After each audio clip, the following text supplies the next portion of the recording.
નમસ્કાર વિદ્યાર્થી મિત્રો, સ્વાધ્યાય 1.3 પહેલાની કેટલીક અગત્યની સમજૂતીઓ. એમાં પ્રથમ ટોપિક છે અસમય સંખ્યાઓ.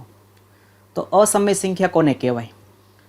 તો જે સંખ્યાને પૂર્ણાંક p તથા શૂન્યેતર પૂર્ણાંક એટલે કે શૂન્ય સિવાયનો q માટે pના છેદમાં q સ્વરૂપે ન લખી શકાય તે દરેક સંખ્યાને અસમય સંખ્યા કહેવાય. એટલે એમ કહેવા માંગે છે કે કોઈ પણ સંખ્યાને આપણે પીના છેદમાં q સ્વરૂપે ન લખી શકીએ, એટલે કે 1/3, 1/5 અથવા તો 7/5 આવી રીતે લખી શકીએ નહીં. તો આવી દરેક ન લખી શકતા હોય એવી દરેક સંખ્યા એ અસમય સંખ્યા છે. હવે આપણે જાણીએ છીએ કે અસમય સંખ્યા કોને કહેવાય. તો જે સંખ્યાના જવાબ અનંત અને અનાવૃત હોય તેને અસમય સંખ્યા કહેવાય. એટલે કે આવો કંઈક જવાબ હોય તો એને અસમય સંખ્યા કહેવાય. દરેક વખતે તમે જોશો તો અહીંયા એક સરખી પેટર્ન ક્યાંય મળતી નથી અને જવાબ છે સતત આગળ અનંત સુધી જાય છે.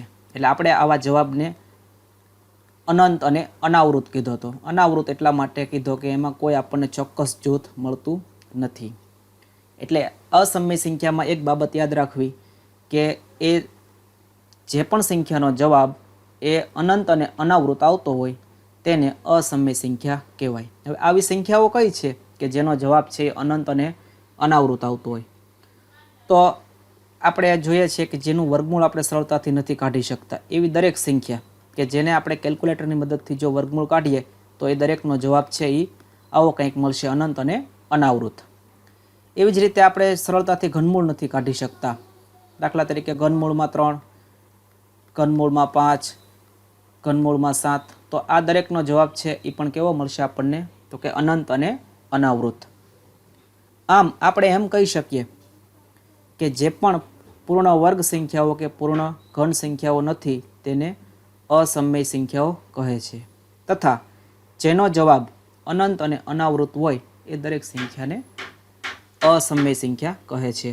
અને એક વધારાની સંખ્યા છે પાઈ. તો આપણે જાણીએ છીએ કે પાઈની કિંમત આપણે તો સામાન્ય સંજોગોમાં 3.14 લેતા હોઈએ છીએ, પણ હકીકતમાં પાઈની કિંમત છે 3.14થી પણ આગળ વધી અને અનંત સુધી જાય છે. એટલે કે એનો જવાબ જો આપણે મેળવીએ તો એ પણ અનંત અને અનાવૃત આવે. એટલા માટે પાઈ એ અસમય સંખ્યા છે. પ્રમેય 1.3.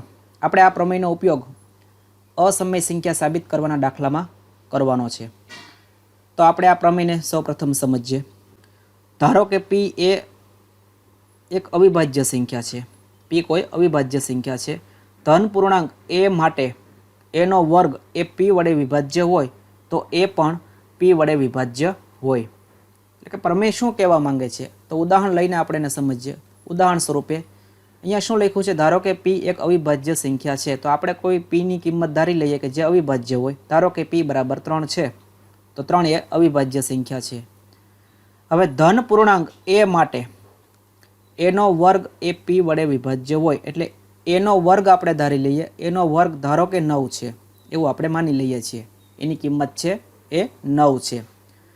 તો જો એનો વર્ગ છે એ p વડે વિભાજ્ય હોય તો અહીંયા આપણે ચેક કરીએ કે એનો વર્ગ છે એ p વડે વિભાજ્ય છે, એટલે કે ભાગાકાર થાય છે. તો એના વર્ગના છેદમાં p, તો 9/3 એટલે કે જવાબ આવશે 3. ભાગાકાર થાય છે એટલે કે એના વર્ગ એ p વડે વિભાજ્ય હોય તો એ પણ p વડે વિભાજ્ય હોય. તો એ કેટલો છે આપણો? તો કે એનો વર્ગ 9 છે એટલે એ કેટલો થશે? તો કે એ 3 થશે. પ્લસ ઓર માઇનસ 3 થાય, પરંતુ આપણે અહીંયા ધન પૂર્ણાંકો લેવાના છે એટલે એ બરાબર આપણે લેશું 3. તો એની કિંમત આપણને મળી 3. તો શું p વડે 3 એટલે કે એને ભાગી શકો છો? તો એના છેદમાં તમે p લખો તો 3/3 એટલે કે જવાબ આવશે 1. એટલે કે ભાગાકાર છે એનો થયો. એટલે આ હંમેશા સત્ય છે કે કોઈ પણ સંખ્યાના વર્ગને જો તમે કોઈ અવિભાજ્ય સંખ્યા વડે ભાગી શકતા હો તો એ સંખ્યાના વર્ગમૂળને પણ તમે હંમેશા જે સંખ્યા આપણે લીધી એટલે કે p વડે હંમેશા આપણે ભાગાકાર કરી શકીએ. અહીંયા આપણે જોઈએ તો આપણને ખ્યાલ આવી જાય છે કે એના વર્ગને આપણે અવિભાજ્ય સંખ્યા 3 વડે ભાગાકાર કરી શકીએ છીએ. તો પછી એના વર્ગમૂળને એટલે કે 3ને પણ આપણે p વડે એટલે કે 3 વડે વિભાજ્ય કરી શકીએ છીએ. આ હંમેશા સાચું છે અને આનો ઉપયોગ આપણે કરી અને અસમય સંખ્યાના દાખલાઓ કેટલાક સાબિત કરીશું. ઉદાહરણ નંબર 9. સાબિત કરો કે વર્ગમૂળ 3 એ અસમય સંખ્યા છે. પરીક્ષાની અંદર આ દાખલો ખૂબ અગત્યનો છે અને અવારનવાર આ રીતના દાખલાઓ પૂછાતા હોય છે. અહીં વર્ગમૂળ 3 છે એની જગ્યાએ વર્ગમૂળ 5, વર્ગમૂળ 7 કે વર્ગમૂળ 2 લઈને પણ દાખલો પૂછાઈ શકે. તો દાખલાને આપણે સમજવો ખૂબ જરૂરી છે. તો સાબિત કરવાનું છે કે વર્ગમૂળ 3 છે એ અસમય સંખ્યા છે. આપણે જાણીએ છીએ કે વર્ગમૂળ 3 એ ખરેખર અસમય સંખ્યા છે, પરંતુ અહીં આપણે થિયરિકલ બાબત લખાણ કરી અને સાબિત કરવાનું છે. તો આપણે જે વર્ગમૂળ 3 છે એને અસમય સંખ્યા સાબિત કરવા માટે અનિષ્ટાપત્તિની રીત વાપરશું. અનિષ્ટાપત્તિની રીત એટલે જે આપેલું હોય એનાથી બિલકુલ ઉલટું ધારી લેવાનું. એટલે અહીંયા આપણને વર્ગમૂળ 3 એ અસમય સંખ્યા આપી છે, તો આપણે એનાથી ઉલટું ધારવાનું. એટલે આપણે એવું ધારી લઈએ કે ધારો કે વર્ગમૂળ 3 એ સમય સંખ્યા છે, પછી આપણે એને સાબિત કરવાનું. અને જો આપણે ખોટા પડીએ તો આપણે ખોટા પડી ગયા એટલે કે જે આપેલું હતું એ ખરેખર સાચું હતું. એટલે ઉદાહરણ સ્વરૂપે એમ કહી શકાય કે હું એમ કહું અત્યારે દિવસ છે અને હું એમ કહું કે ના રાત છે. હવે રાત્રિ હોય તો આપણે બહાર જઈને ચેક કરીએ કે ખરેખર ભાઈ રાત્રિ છે. તો રાત્રિનું વર્ણન કરીએ તો રાત્રિમાં શું હોય તો કે અંધારું હોય, આકાશમાં તારાઓ દેખાતા હોય. પરંતુ હું બહાર જઈને જોઉં છું તો મને તો સૂર્ય દેખાય છે, તારા કે અંધારું કંઈ દેખાતું નથી. એનો મતલબ કે હું ખોટો છું, અને હું ખોટો છું એટલે જે આપેલું હતું એ સાચું છે, એટલે કે અત્યારે દિવસ છે. તો આ રીત એટલે અનિષ્ટાપત્તિની રીત. એમ અહીં આપણે વર્ગમૂળ 3 એને આપણે સમય ધારી લઈએ. એટલે સૌપ્રથમ લખાણ કરીએ, ધારો કે વર્ગમૂળ 3 સમય સંખ્યા છે. હવે સમય સંખ્યા એટલે આપણે જાણીએ છીએ તો કોઈ પણ સમય સંખ્યા હોય એનો જવાબ છે એ બે પ્રકારે હોય. એક પ્રકારે કેવો જવાબ હોય, આ સમજણ માટે છે વધારાનું, તો કે શાંત હોય. કોઈ પણ સંખ્યા છે એનો જવાબ છે શાંત હોય, એના ભાગાકારનો. અથવા તો એનો જવાબ છે અનંત હોય. તો અનંત હશે તો અનંતને હંમેશા એ આવૃત જવાબ હોય, કારણ કે આપણે આની વ્યાખ્યા ભણી ગયા છીએ સમય સંખ્યાની. એના ભાગાકારનો જવાબ હંમેશા શાંત અથવા તો અનંત અને આવૃત હોય. જો શાંત એનો જવાબ હોય, કોઈ પણ સમય સંખ્યાનો જવાબ શાંત હોય, તો આપણે એને આમ લખી શકીએ 22/100, એટલે કે 11/50. આ દરેકનો જવાબ છે એક સરખો જ આવશે 0.22. આ દરેક છે એ સમાન સમય સંખ્યાઓ કહેવાય. અહીંયા તમે આવી રીતે 44/200 પણ લખો, જવાબમાં કોઈ ફેર પડે નહીં. અને જો કદાચ જવાબ આવો હોય 0. પછી 2, 2, 2 સતત આગળ વધ્યા કરતા હોય અનંત સુધી, તો આપણે ધોરણ 9માં એક રીત ભણી ગયા છીએ કે આપણે શું કરતા, તો કે આના બરાબર x ધારતા. હવે x એટલે તો કે 0 પોઈન્ટ પછી એક સંખ્યા બદલાય છે એટલે આપણે શું કરીએ તો કે 10 વડે ગુણતા. એટલે 10x બરાબર શું લખી શકાય, તો કે એક દશાંશ સ્થળ આગળ વધે એટલે 2.2222 આમ લખી શકીએ. હવે 10x બરાબર 2 + 0.2222 આમ પણ લખી શકાય. આપણે 2 આમાંથી અલગ કાઢી લીધા, તો 2 + 0.2222 આનો સરવાળો કરો તો 2.02222 જ આવે. આને શું લખી શકાય, 2 + 0.2222 એટલે ખરેખર શું છે, તો કે એ તો x છે આપણો, તો એની જગ્યાએ x પણ મૂકી શકીએ આપણે, અને અહીંયા 10x. હવે આ x છે આ બાજુ આવે એટલે 9x થશે. તો 9x બરાબર 2 થશે. x ને કરતા કરીએ તો 2/9. એટલે એનો મતલબ એવો થયો કે 2નો તમે 9 વડે ભાગાકાર કરો તો જવાબ તમને શું મળશે, 0.222 આવી રીતે અનંત સુધી જશે. એટલે શું કહેવા માંગે છે આના પરથી, તો કે જો કોઈ પણ સંખ્યા એ સમય હોય તો એને આપણે એના છેદમાં b સ્વરૂપે હંમેશા લખી શકીએ. એના છેદમાં b સ્વરૂપે લખી શકીએ. અહીંયા આપણે જોયું 2 ઉદાહરણો, કારણ કે સમય સંખ્યા હશે તો એમાં 2 શક્યતા, કાં તો જવાબ શાંત, તો પણ આપણે એના છેદમાં b સ્વરૂપે લખી શકીએ. 11 છે આપણા માટે a અને 50 આપણા માટે b, તો એના છેદમાં b સ્વરૂપે લખી શક્યા. અને જો અનંત સુધી જવાબ જતો હોય, એટલે કે અનંત અને આવૃત જવાબ હોય, તો પણ આપણે એને એના છેદમાં b સ્વરૂપે લખી શકીએ. અહીંયા આપણા માટે 2 છે એ a અને 9 છે એ b. એટલે અહીંયા વર્ગમૂળ 3ને આપણે સમય સંખ્યા ધારી લીધી છે, તો આપણને કોઈક એવા a અને b મળશે કે જેથી કરીને શું થાય, તો આમ લખાણ કરી શકીએ આપણે કે આથી a અને b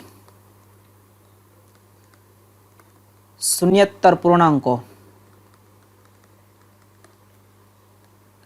એવા મળે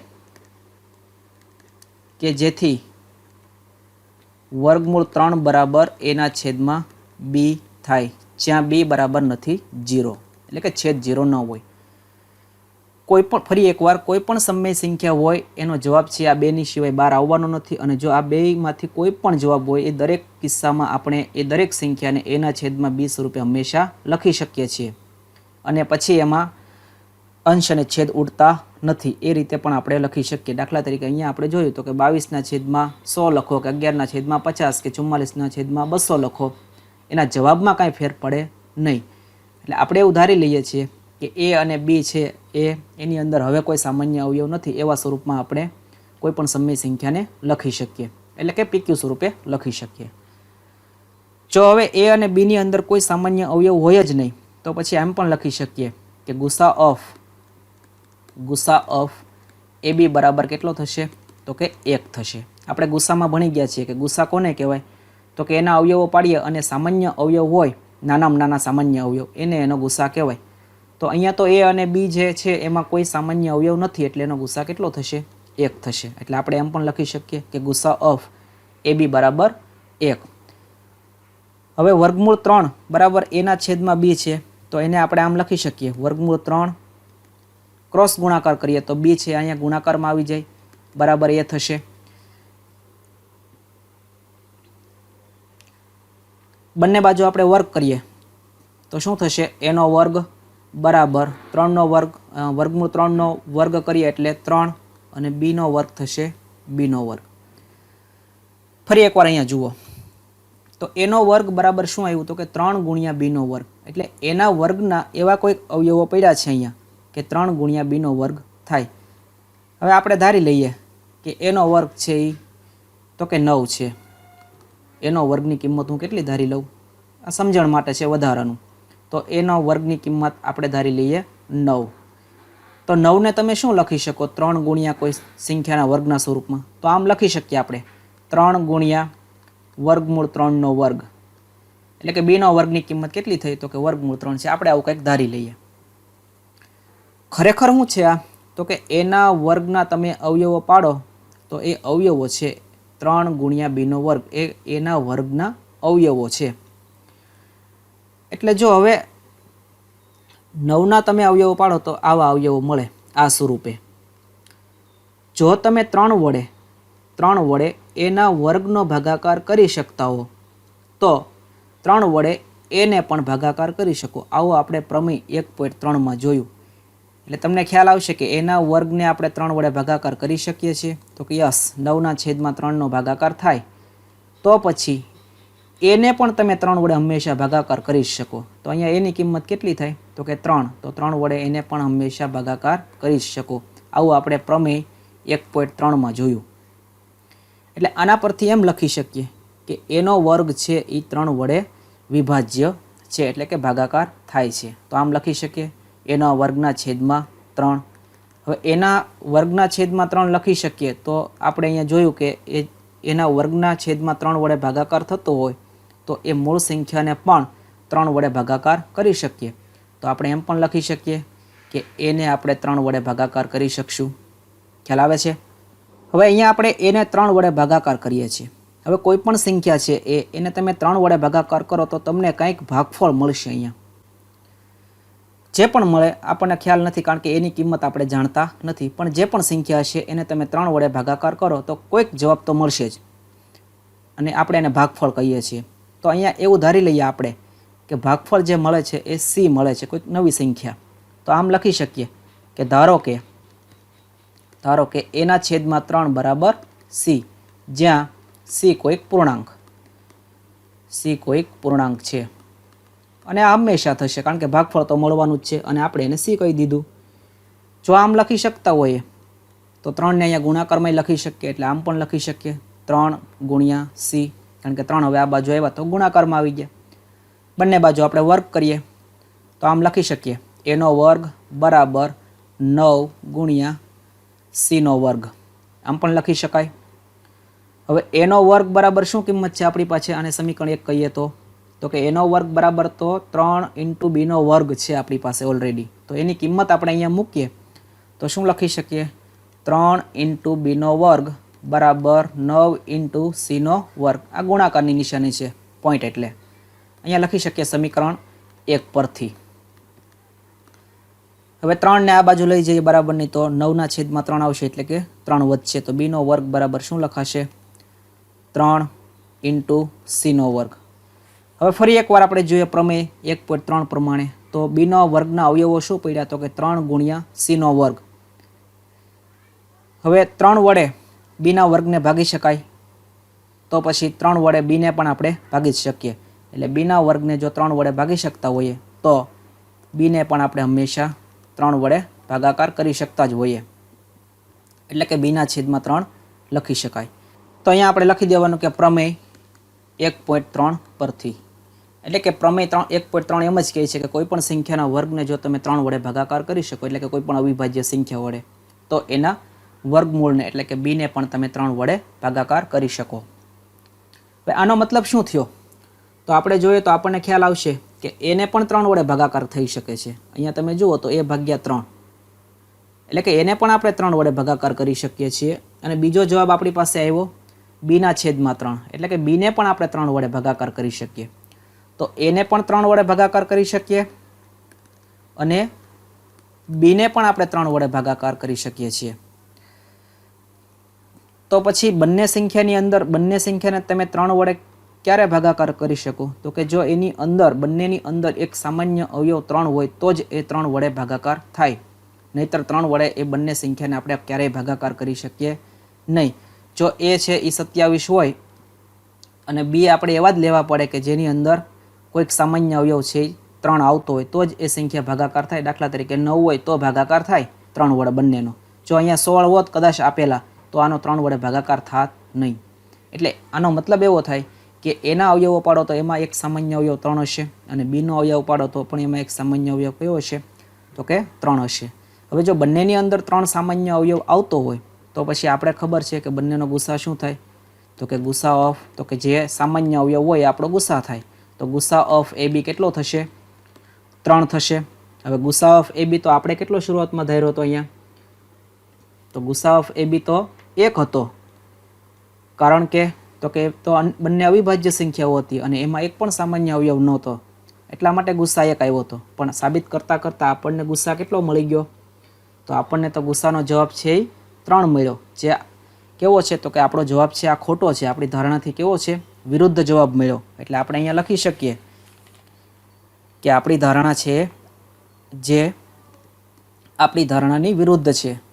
હવે આપણી ધારણાની વિરુદ્ધ છે તો પછી તો કે જે આપેલું છે ખરેખર સાચું છે, આપણે જે ધારણા કરી એ જ આખી ખોટી છે. તો આપણે શું ધારણા કરી હતી? તો આપણે એવી ધારણા કરી હતી કે વર્ગમૂળમાં 3 એ સમય સંખ્યા છે, એ જ આપણી ખોટી છે. તો આપણે શું લખી શકીએ? માટે વર્ગમૂળમાં 3 એ અસમય સંખ્યા છે,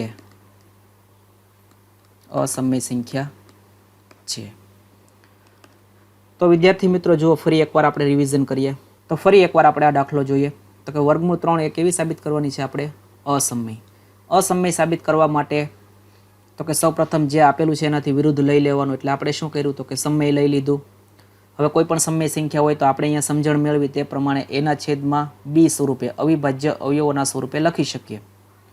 તો એ અને બી એવા કોઈ પૂર્ણાંકો મળે કે આપણે આ રીતે લખાણ કરી શકીએ કે જ્યાં બી નથી 0, અને ગુસ્સા કેટલો થાય? 1 થાય, કારણ કે હવે આમાં અંશ અને છેદ ઉડતા નથી. જેટલા ઉડતા હતા એટલા ઉડાડી દીધા આપણે.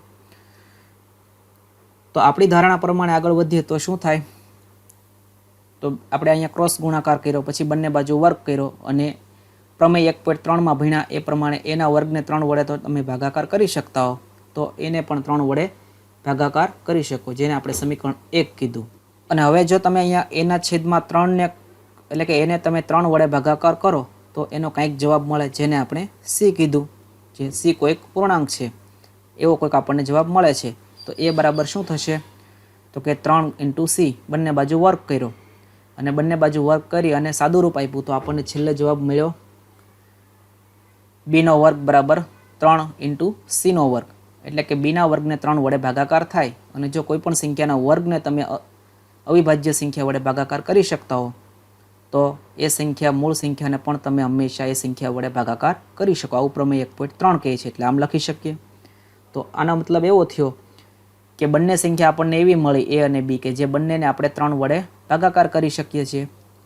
ખરેખર આપણી ધારણામાં શું હતું તો કે એમાં તો કોઈ સામાન્ય અવયવ છે જ નહીં, પણ અહીંયા સાબિત કરતાં કરતાં એવું સાબિત થઈ ગયું કે બંનેમાં સામાન્ય અવયવ 3 આવી ગયો. એટલે એનો ગુસા કેટલો થઈ ગયો તો કે 3 થઈ ગયો, જે આપણી ધારણાથી વિરુદ્ધ છે. એટલે આપણે અહીંયા લખી શકીએ કે જે આપણી ધારણાથી વિરુદ્ધ છે. તો વિરુદ્ધ છે તો આપેલું શું છે તો કે ભાઈ અસમય સંખ્યા આપેલી છે, એટલે આપણે અહીંયા લખી શકીએ કે વર્ગમૂળ 3 એ અસમય સંખ્યા છે. હવે આ વર્ગમૂળ 3ની જગ્યાએ વર્ગમૂળ 5 આપે, અમુક વખત વર્ગમૂળ 2 આપે, અમુક વખત વર્ગમૂળ 7 આપે, તો માત્ર ને માત્ર રીત આની આ જ રહેશે. જ્યાં જ્યાં આપણે 3નો ઉપયોગ કર્યો હોય ત્યાં 7 આપ્યા તો 7નો ઉપયોગ થાય. એટલે થોડું ઘણું લખાણમાં ફેર પડે, રીતમાં કોઈ ફેર પડશે નહીં. ઉદાહરણ નંબર 10, દર્શાવો કે 5 ઓછા વર્ગમૂળમાં 3 એ અસમય સંખ્યા છે. તો અહીં પણ આપણે જેમ ઉદાહરણ 9માં ધાર્યું તેમ સમય સંખ્યા છે આ 5 ઓછા વર્ગમૂળમાં 3 એમ ધારી લઈશું. એટલે કે ધારો કે 5 ઓછા વર્ગમૂળમાં 3 એ સમય સંખ્યા છે. આપણે સમય સંખ્યા છે એમ ધારી અને સાબિત કરતા જશું, અને જો સાબિત નહીં થાય તો આપણે એવું લખી દઈશું કે આપણી ધારણા ખોટી છે અને જે આપેલી છે એ ધારણા સાચી. એટલે કે 5 ઓછા વર્ગમૂળમાં 3 એ ખરેખર અસમય સંખ્યા છે. તો આપણે આને સમય સંખ્યા ધારી લીધી. હવે સમય સંખ્યા હોય તો એનો જવાબ છે એ તો કે પી અને પીના છેદમાં ક્યુ પ્રકારનો હંમેશા મળે, આપણે જાણીએ છીએ.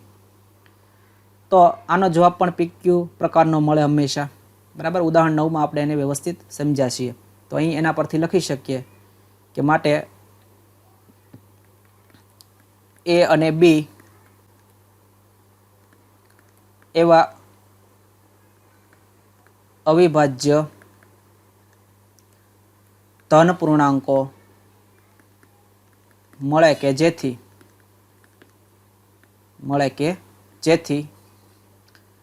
5 ઓછા વર્ગમૂળમાં 3 બરાબર એના છેદમાં બી થાય. બરાબર, એટલે આપણને કોઈક એવા એના છેદમાં બી પ્રકારનો પૂર્ણાંક મળે કે જેની કિંમત છે એ પણ આના જેટલી થાય, કારણ કે આપણે આને સમય સંખ્યા ધારી છે અને સમય સંખ્યાને હંમેશા આપણે પીના છેદમાં ક્યુ પ્રકારે લખી શકીએ, આપણે જાણીએ છીએ. તો હવે શું લખી શકીએ? જ્યાં બી બરાબર નથી 0, એટલે કે છેદ 0 નથી, એવું લખી શકાય. હવે 5ને આપણે જમણી બાજુ લઈ જઈએ તો વર્ગમૂળમાં 3 બરાબર એના છેદમાં બી ઓછા 5. દરેક ચિહ્નને બદલી નાખવામાં આવે તો વર્ગમૂળ 3 બરાબર +5 થઈ જશે અને ઓછા એના છેદમાં બી આમ થશે. હવે આ સમીકરણને તમે જુઓ તો ખ્યાલ આવશે કે 5માંથી એના છેદમાં બી છે એ બાદ થાય છે, એટલે કે કંઈક બાદ બાકી કરીએ છીએ. તો એના છેદમાં બી છે એ કઈ સંખ્યા છે તો કે એ તો સમય સંખ્યા છે, એટલે કે 5 તો કે 5 પણ સમય સંખ્યા છે. હવે આપણે સમય સંખ્યાના ગુણધર્મ ભણ્યા હતા કે સમય સંખ્યા હોય એમાંથી તમે સમય સંખ્યાની બાદબાકી કરો તો હંમેશા જવાબ છે કેવો આવે? સમય આવે. જો સરવાળો કરો તો પણ જવાબ હંમેશા કેવો આવે? સમય સંખ્યા આવે. જો ગુણાકાર કરો તો પણ એ જવાબ કેવો આવે? હંમેશા સમય સંખ્યા. અને ભાગાકારમાં પણ જવાબ કેવો આવશે? સમય સંખ્યા. એટલે એનો મતલબ એવો થયો કે સમય સંખ્યાની બાદબાકીનો જવાબ સમય સંખ્યા આવે. એટલે જે જમણી બાજુનો જવાબ છે કેવો આવશે? સમય સંખ્યા આવશે. એટલે આના પરથી આપણે શું લખી શકીએ કે 5 ઓછા એના છેદમાં બી એ સમય સંખ્યા છે. જો 5 ઓછા એના છેદમાં બી સમય સંખ્યા હોય તો એના બરાબર જ કોણ છે? વર્ગમૂળમાં 3. એટલે કે આ સમય સંખ્યા હોય તો બરાબરની બંને બાજુ રહેલી સંખ્યાની કિંમત તો હંમેશા સરખી હોય, એટલે વર્ગમૂળ 3 પણ કેવી થશે? સમય સંખ્યા. એટલે આપણે અહીંયા લખી શકીએ માટે વર્ગમૂળ 3 એ સમય સંખ્યા છે. પણ આપણે જાણીએ છીએ કે વર્ગમૂળ 3 એ સમય સંખ્યા નથી, એટલે અહીંયા શું લખી શકીએ? જે આપણી ધારણાની વિરુદ્ધ છે. આપણી ધારણાની વિરુદ્ધ છે, કારણ કે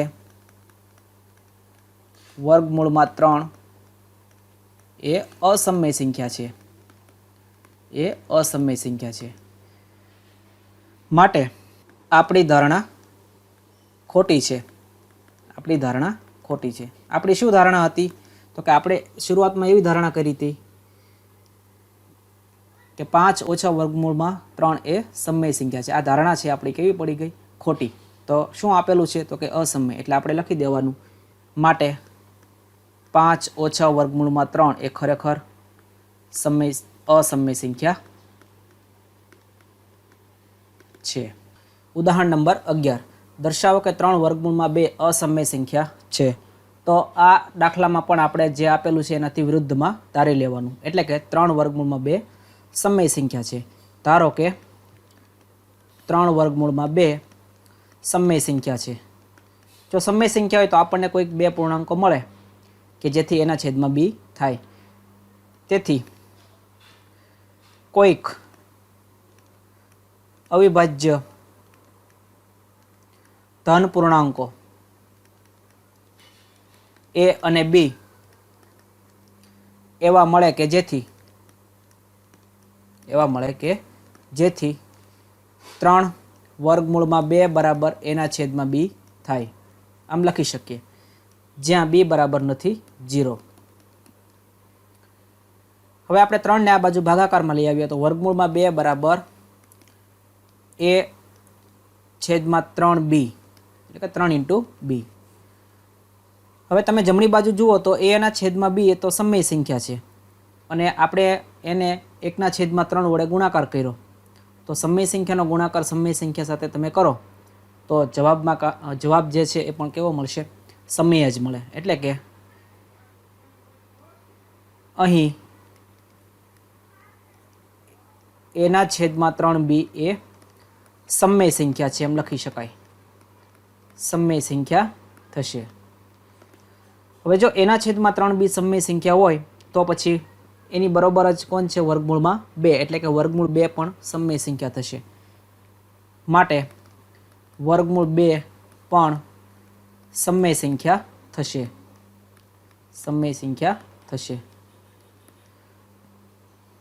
પરંતુ આપણે જાણીએ છીએ કે વર્ગમૂળમાં 2 તો કેવી સંખ્યા છે? અસમય સંખ્યા છે. એટલે અહીંયા લખી શકીએ કે પરંતુ વર્ગમૂળમાં 2 એ અસમય સંખ્યા છે.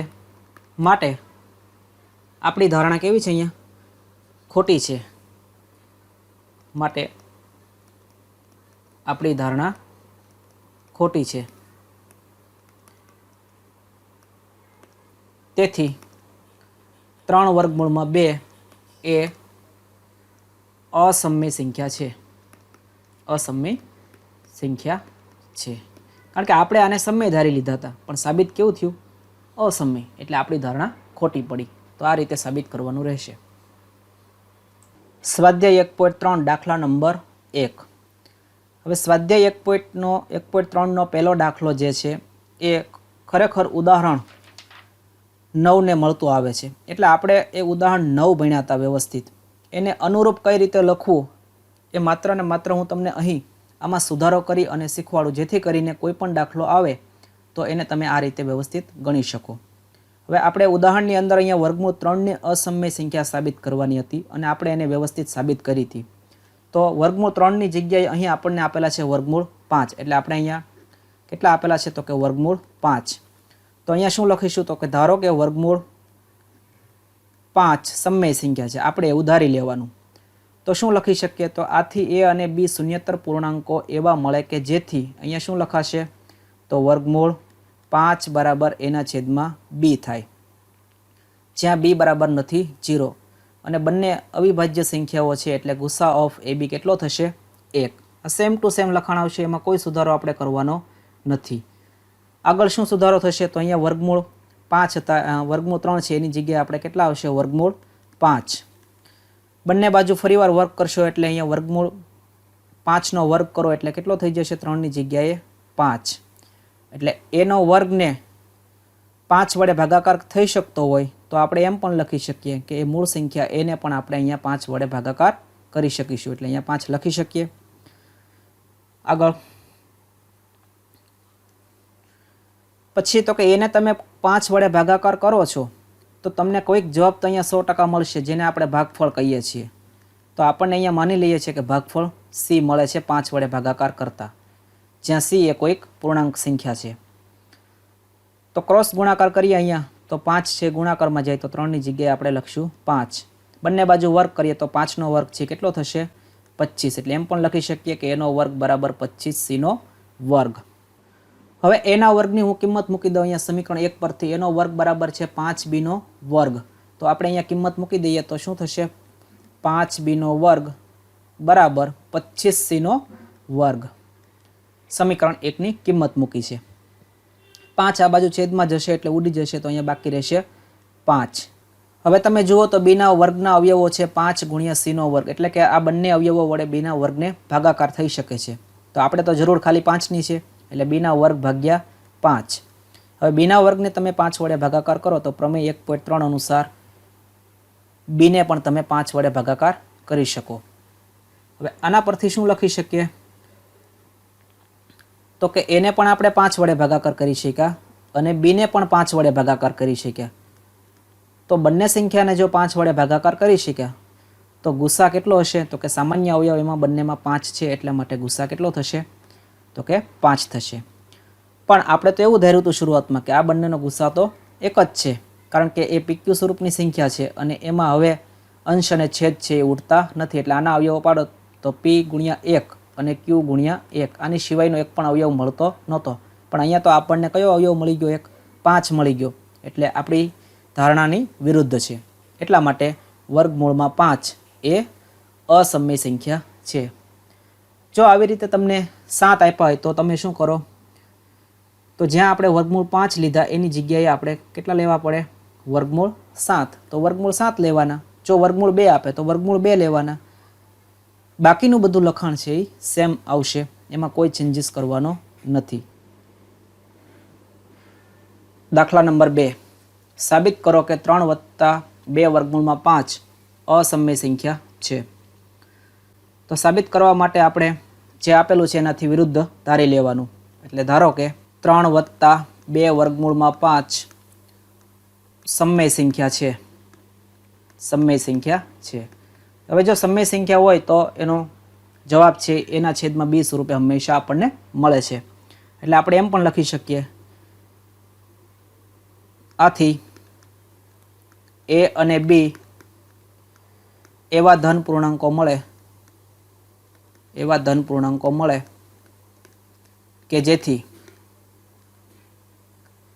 3 + 2 વર્ગમૂળમાં 5 બરાબર એના છેદમાં b થાય, જ્યાં b બરાબર નથી 0. હવે 3 ને આપણે આ બાજુ લઈ જઈએ તો આમ લખી શકીએ, માટે 2 વર્ગમૂળમાં 5 બરાબર એના છેદમાં b ઓછા 3. આના પરથી આપણે એમ લખી શકીએ કે a ઓછા 3b ના છેદમાં b. સાદુરૂપ આપીએ તો 2 ને આપણે આ બાજુ લઈ જઈએ તો વર્ગમૂળમાં 5 બરાબર a ઓછા 3b છેદમાં થશે 2 × b. હવે જમણી બાજુ તમે જુઓ તો a અને b તો કેવી સંખ્યાઓ છે? તો કે સમય સંખ્યાઓ છે. સમય સંખ્યાનો ગુણાકાર કોઈ પણ સંખ્યા સાથે કરો, કોઈ પણ સમય સંખ્યા સાથે તમે સમય સંખ્યાનો ગુણાકાર કરો તો જવાબ સમય સંખ્યા આવે. એનો ભાગાકાર પણ સમય સંખ્યા સાથે કરો તો પણ જવાબ કેવો આવશે? સમય સંખ્યા. એટલે આનો મતલબ એવો થાય કે જમણી બાજુ જે સંખ્યા છે એ દરેક સંખ્યા કેવી થશે? સમય સંખ્યા. એટલે લખાણ કરી શકીએ કે a ઓછા 3b ના છેદમાં 2b એ સમય સંખ્યા છે. સમય સંખ્યા છે. જો આ સમય સંખ્યા હોય તો એના બરાબર વર્ગમૂળમાં 5 છે, એટલે વર્ગમૂળમાં 5 પણ શું થશે? સમય સંખ્યા. એટલે લખાણ કરી શકીએ વર્ગમૂળમાં 5 એ સમય સંખ્યા થશે. સમય સંખ્યા છે. પરંતુ વર્ગમૂળમાં 5 એ અસમય સંખ્યા હોવાથી, આપણે જાણીએ છીએ અસમય સંખ્યા હોવાથી આપણી ધારણા ખોટી છે. આપણી ધારણા ખોટી છે. હવે આપણી ધારણા ખોટી છે તો આપેલું શું હતું? તો કે 3 + 2 વર્ગમૂળમાં 5 એ અસમય છે. એટલે અહીંયા લખી શકીએ કે માટે 3 + 2 વર્ગમૂળમાં 5 એ અસમય સંખ્યા છે. પ્રશ્ન 3. નીચે દર્શાવેલી સંખ્યાઓ અસમય છે તેમ સાબિત કરો. એમાં પહેલો દાખલો છે 1/2. હવે આ દરેક દાખલા ભણતા પહેલાં તમારે એકવાર ઉદાહરણ નંબર 9 એ વ્યવસ્થિત સમજી લેવું જરૂરી છે, જેમાં મેં વિસ્તારથી સમજાવેલું છે. અહીં આપણે એટલું બધું વિસ્તારથી નહીં સમજશું, એટલે એકવાર એ ઉદાહરણ ન જોયું હોય તો જોઈ લેવા વિનંતી. અહીં આપણને અસમય સંખ્યા છે એમ સાબિત કરવાનું છે, તો આપણે આનાથી બિલકુલ ઉલટું એટલે કે વિરુદ્ધમાં ધારી લેવાનું. એકના છેદમાં વર્ગમૂળમાં 2 છે એ ધારી લઈએ કે સમય સંખ્યા છે. એટલે અહીં શું લખાશે? ધારો કે એકના છેદમાં વર્ગમૂળમાં 2 એ સમય સંખ્યા છે. હવે સમય સંખ્યા હોય તો આપણે જાણીએ છીએ કે કોઈક સંખ્યાના ભાગાકાર સ્વરૂપે આપણે એને હંમેશા લખી શકીએ. તો આપણે ઉદાહરણ 9માં લખાણ કર્યું હતું. તેથી કોઈક અવિભાજ્ય પૂર્ણાંકો a અને b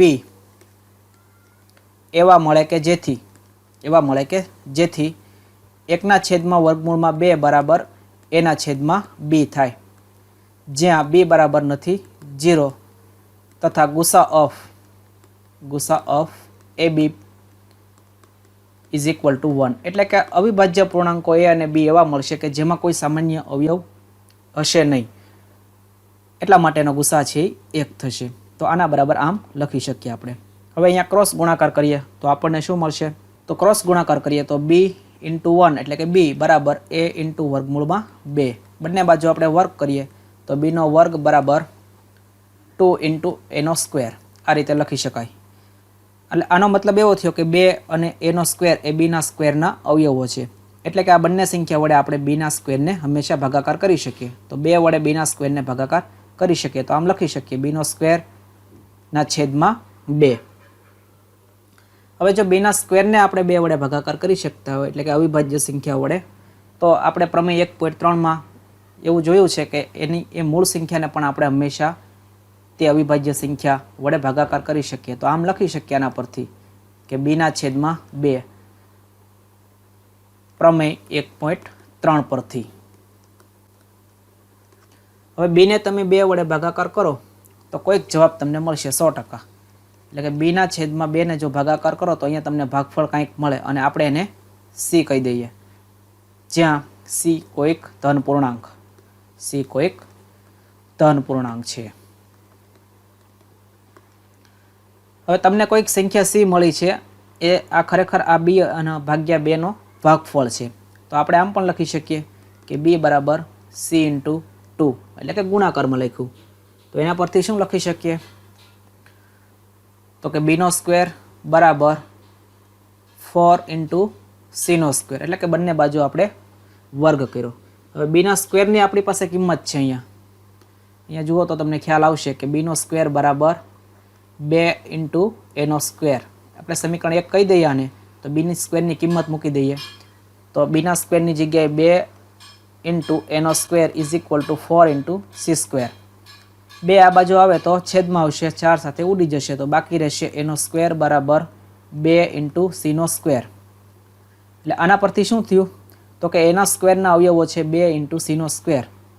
તો 2 વડે એના સ્ક્વેરને આપણે ભાગાકાર કરી શકીએ. તો ભાગાકાર આપણે કરીએ તો આમ લખી શકીએ કે એનો સ્ક્વેર ભાગ્યા 2. એનો મતલબ એવો થયો કે એને પણ તમે 2 વડે ભાગાકાર કરી શકો પ્રમેય 1.3 પરથી. તો આનો મતલબ એવો થયો કે b ને પણ તમે 2 વડે ભાગાકાર કરી શક્યા અને એને પણ તમે 2 વડે ભાગાકાર કરી શક્યા. તો બંનેને તમે 2 વડે ભાગાકાર કરી શકો એનો મતલબ કે a અને b માં કોઈક સામાન્ય અવયવ 2 હશે. એટલે a ભાગ્યા 2 તથા b ભાગ્યા 2 હોવાથી ગુસા ઓફ ab આપણને શું મળશે? તો કે સામાન્ય અવયવ 2 હોવાથી ગુસા 2 મળે.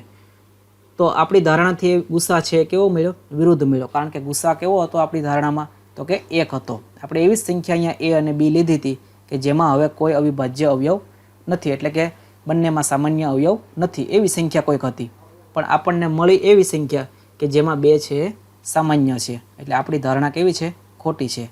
એટલે અહીં લખી શકીએ કે આપણી ધારણા ખોટી છે. આપણી ધારણા ખોટી હોય તો પછી આપેલું હોય સાચું હોય. એટલે કે માટે 1 છેદમાં વર્ગમૂળમાં 2 એ અસમય સંખ્યા છે. દાખલા નંબર 2, 7 વર્ગમૂળમાં 5 ને અસમય સંખ્યા સાબિત કરો. તો સૌપ્રથમ આપણને જે આપેલું છે એનાથી વિરુદ્ધ ધારી લઈએ. એટલે ધારો કે 7 વર્ગમૂળમાં 5 એ સમય સંખ્યા છે. 7 વર્ગમૂળમાં 5 એ સમય સંખ્યા હોય તો આપણે એમ લખી શકીએ કે તેથી એ અને બી પરસ્પર અવિભાજ્ય ધન પૂર્ણાંકો મળે કે જેથી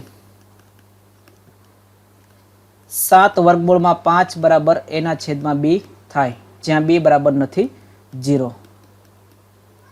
એટલે કે સમય સંખ્યા હોય તો આપણે પીક્યુ સ્વરૂપે એને લખી શકીએ એના છેદમાં બી સ્વરૂપે.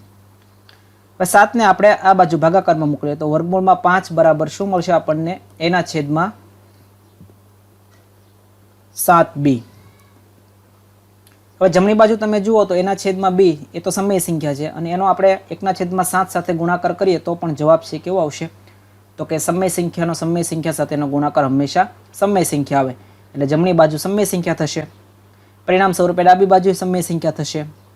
એટલે આપણે અહીં શું લખી શકીએ? તો કે અહીં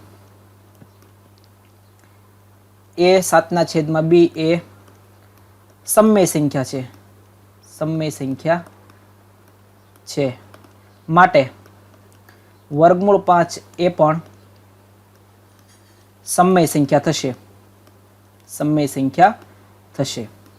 પરંતુ આપણે જાણીએ છીએ કે વર્ગમૂળમાં 5 એ તો કેવી સંખ્યા છે? અસમય. એટલે આપણી ધારણા કેવી છે? અહીંયા ખોટી છે. એટલે આપણે શું લખીએ કે પરંતુ વર્ગમૂળ 5 એ તો અસમય સંખ્યા છે, માટે આપણી ધારણા ખોટી છે. એટલે કે 7 વર્ગમૂળમાં 5 એ અસમય સંખ્યા છે. દાખલા નંબર 3, 6 + વર્ગમૂળમાં 2 અસમય સંખ્યા છે એમ સાબિત કરો. તો આપણે જેમ આગળ દાખલા ગણી ગયા તેમ ધારો કે 6 + વર્ગમૂળમાં 2 એ સમય સંખ્યા છે. આપણે બિલકુલ એનાથી ઉલટું ધારીએ છીએ, એટલે કે સમય સંખ્યા છે. જો સમય સંખ્યા હોય તો આપણને કોઈક 2 પૂર્ણાંકો એવા મળે કે આના બરાબર લખી શકીએ. તેથી એ અને બી પરસ્પર અવિભાજ્ય પૂર્ણાંકો મળે કે જેથી 6 + વર્ગમૂળમાં 2 બરાબર એના છેદમાં બી થાય, જ્યાં બી બરાબર નથી 0. હવે આપણે 6 ને આ બાજુ લઈ જઈએ તો વર્ગમૂળમાં 2 બરાબર એના છેદમાં બી ઓછા 6 આમ થશે. હવે આપણને ખ્યાલ છે કે એના છેદમાં બી એ કોઈ પરસ્પર અવિભાજ્ય પૂર્ણાંકો છે, અને અવિભાજ્ય પૂર્ણાંકો એટલે કે સમય સંખ્યામાંથી તમે કોઈ પણ સમય સંખ્યાની બાદબાકી કરો તો જવાબ છે હંમેશા સમય સંખ્યા આવે. માટે એમ લખી શકાય કે એના છેદમાં બી ઓછા 6 સમય સંખ્યા છે, માટે એના બરાબર છે વર્ગમૂળ 2, એટલે કે વર્ગમૂળ 2 એ સમય સંખ્યા થશે. પરંતુ આપણે જાણીએ છીએ કે વર્ગમૂળ 2 કેવી છે? તો કે અસમય છે, એટલે જે આપણી ધારણાથી વિરુદ્ધ છે. પરંતુ વર્ગમૂળ 2 એ અસમય સંખ્યા છે, માટે આપણી ધારણા ખોટી છે. અને આપણી ધારણા ખોટી હોય તો આપણે શું કહી શકીએ? 6 + વર્ગમૂળમાં 2 એ અસમય સંખ્યા છે. વિદ્યાર્થી મિત્રો, દરેક પ્રકરણના સ્વાધ્યાયના દાખલાની ગણતરી, બધા જ ઉદાહરણની ગણતરી તથા સમજૂતી, દરેક પ્રકરણની યુનિટ ટેસ્ટ જવાબો સાથે, બોર્ડની પરીક્ષાને અનુરૂપ પ્રેક્ટિસ પ્રશ્નપત્રો, દરેક પ્રકરણના વધારાના દાખલા, ઉપરોક્ત દરેક યુટ્યુબ વિડીયોની લિંક માટે અમારી વેબસાઇટ www.gujaratimaths.com ની મુલાકાત લો. Thank you.